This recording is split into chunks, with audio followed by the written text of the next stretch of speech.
See if we'll go down We're going. now. Yeah. Let's see, will we go down now? No, Okay. that's okay. Just try. We'll ask Lindsay the Just next try time to we help. see them. Okay. Okay, so I have your lesson plan. So Okay. we're here to reflect on that lesson, which was your second grade lesson on editing a Google Doc. Right. So where I like to start is, what do you think was something that was successful in that lesson? So as you look back and reflect on it. Well, obviously, reflecting back is pretty easy because I always do a closing.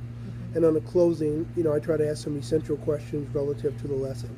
So one of the things, obviously, that the kids had fun. They enjoyed the lesson. I think it was challenging to them, which I think is important. It's not so easy that it's, anyone can do it. So I think it was challenging. So I thought that was also a good thing. The other good thing that I observed from their comments is that they did learn. That is to say, there were activities relative to that assignment that they didn't have the skills for before the assignment, but after the assignment, in a very short period of time, they picked up, I can underline now, I can highlight now, I can italicize now. And that brings me to probably the biggest thing, is that lays the foundation for building on next steps, for them to even be able to do more and become more comfortable and confident with being able to just navigate themselves around the document, around a Google Doc. Okay. Now, as we reflect, we try and think, if you were going to teach this lesson again for second graders, and you were going to do editing a doc or introduction to Google Docs, what would you change that you think would make it even a more successful lesson? Probably make it a little easier. Not as, I think that some of the students may not have felt a sense of accomplishment because they didn't finish. Very few of the students completed it. And my way of thinking, finishing it wasn't important. The process was more important than the destination. But we have to remember we're dealing with second graders and third graders. And a lot of times for them, that's a big part of it. So if I did anything different, I might say, let me just try to make it challenging to give them maybe 3 things to change, as opposed to, I don't remember, but there must have been 7 or 8 different things I asked them to change in the document. That's something I probably would do differently. So looking at adjusting how much they have to do so they can feel a sense of accomplishment. Absolutely. Okay. Absolutely. Great. Yeah.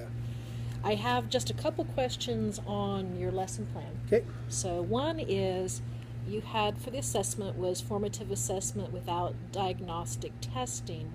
So what would you say was your means of formative assessment for that lesson? Well, obviously, I was working the room, so to speak. And as I was working the room, I was able to see what they were accomplishing. So just seeing what they do, you get a quick visual within a computer lab. If someone's still on the first page or whatever the case may be, then you can tell very quickly that they are not getting it. In this instance, I could see that they were. The other thing was that being able to, when they got stuck, to give them enough to maybe get unstuck without giving them all of it, and seeing if they could figure it out from there. That was another yardstick that I was using to measure, because if I showed someone how to underline, and I know now bold's coming up next, it's the same thing, except you're going to use that button for bold. You still have to select the text, etc. I'll be back and see how you do. So that was the other thing that I was doing, was just observing them and then being able to see what they were accomplishing, giving them some insight to how to move forward in the process.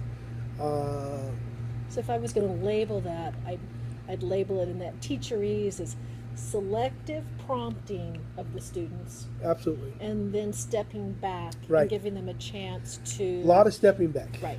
A lot of stepping back. One of the rules, which I go over with my students right from the very beginning, and that I also try to do myself, it's a little bit more challenging for me because of some of the challenges of the computer lab itself. But I tell students, you can help each other, I'll help you, but our helping is to prompt you, to tell you what to do, not to do it for you. I think it's very important that they have hands-on. So one of my rules is nobody touches anyone else's equipment because they need to be able to do it themselves. At the same time, as instructors, we need to be able to tell students, and students need to tell other students how to do something without physically doing it for them. I think that tactile contact of doing it yourself is a big part of the process. So, yeah. Okay. That answers that question really well. And then the other one I had was at the end for your conclusion. It was students gathered to exchange and discuss challenges and lesson successes and answer essential questions. And then when I look back at my notes as to that time, it was, I know this was tough, but what did you learn? And then kind of you answered that question for them as, okay, you had to learn bold print, you had to do this. Yeah. So as you look back at that, here's my question. How can this part be more student-centered, and how can you broaden that student discourse on that piece? I think, well, first of all, let me answer your question, then I'll go back and do it a little different, say something different. I think it gets back to what we said earlier about it being more age appropriate with regard to what it is, the activity itself. Because I think, and in fact, I'll kind of mix the question together. When I do this with older kids, they're all over it. Yeah, we did that, we did it, we did that. Because they're not as, I think, overwhelmed by the amount of the activity itself.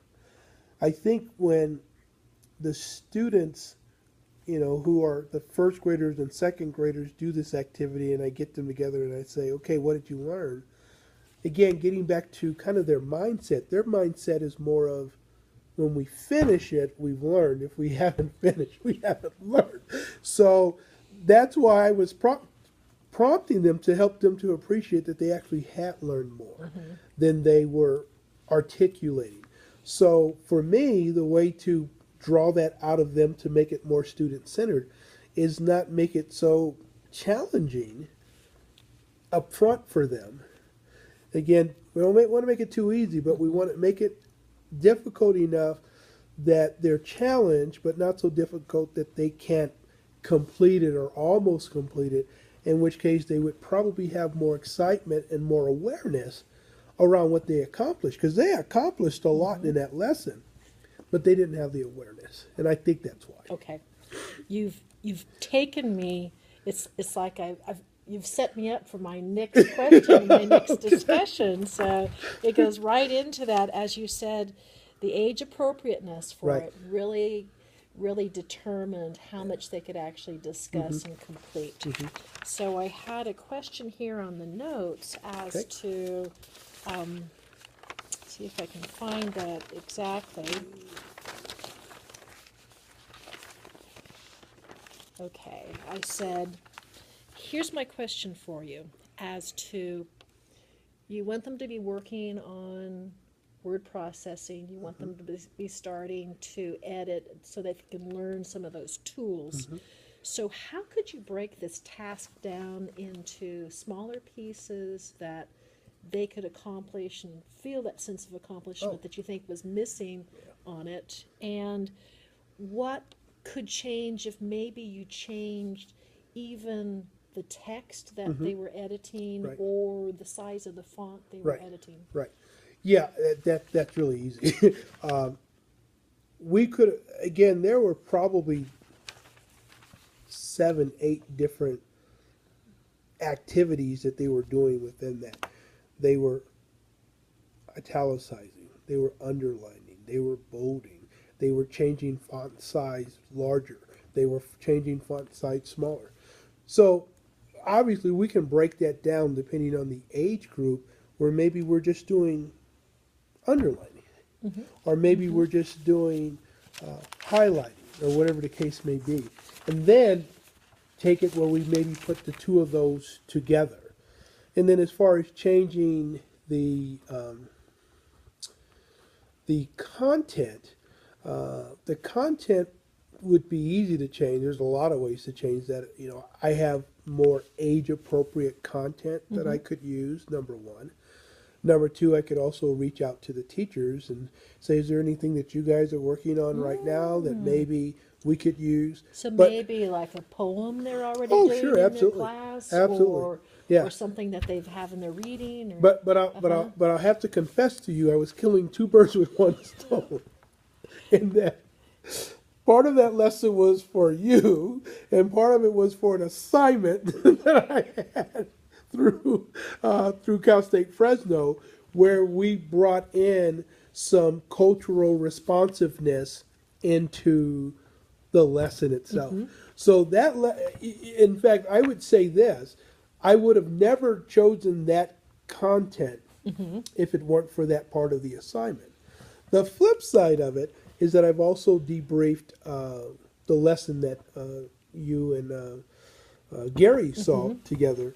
And one of the things that Gary said to me was that, 99 out of 100 teachers would see that lesson and be critical of you for it.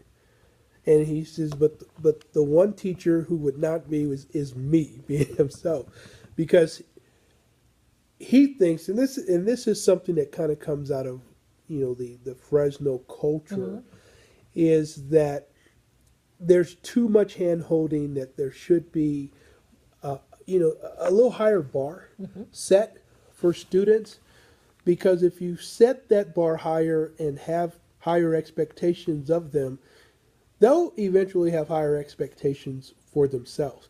So he says, when you think of it in the context of what you taught them, most teachers would say, wow. He says, but the flip side of it, you taught first graders about the second paragraph of the first line of the U.S. Constitution. He says, I don't know if there's any other teachers around the nation that are doing something like that. So from that point of view, I think you kind of have to find that balance. that good balance Yeah. that gets back to what you reflected on earlier as to that age appropriateness, Right. but enough challenge. Mhm. But also to make sure that you can have that complete participation where they feel success in it also. Right. Absolutely. So Absolutely. as you look at that cultural context, you can think of other areas that would be a challenge and would also be culturally appropriate Absolutely. for them. Absolutely, As you're looking because- at new materials. Because when you look at that lesson with my fourth graders and my fifth graders, it's like, wow. I mean, they were like all over it with respect to, accomplishing the task, with the respect to helping each other. So there's a lot of collaboration going on, raising their awareness, culturally. I mean, all the aspects of what you would want that lesson on a scale of 1 to 10 to be like. For my fourth and fifth graders, it's a 10. But not necessarily for my first and second graders, because of the content. Right, so you're looking at, you will probably need to differentiate in the Oh, future yeah. as to what you're doing with the first and second graders and what you're doing with that third, fourth, fifth group. Yeah. In fact, ironically, I'm teaching not a similar lesson, it's a totally different lesson, but I'm teaching the same content from my TK all the way up right now this week.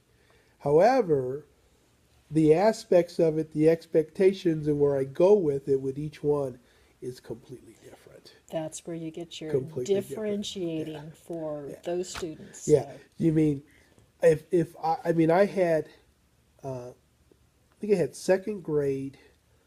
No, I had first grade and up to fifth grade today. So I had mainly first graders and fifth graders today. There might be 1/3 or 1/4. And the lesson, if you looked at the lesson, it was completely different with each one of them. But if you look where we started in the same screen. We started with the same activities. But what I did was skipped around further. I mean, with the fifth graders, for example, the way it ended up was them opening up tabs and closing tabs and working within tabs so they can get back to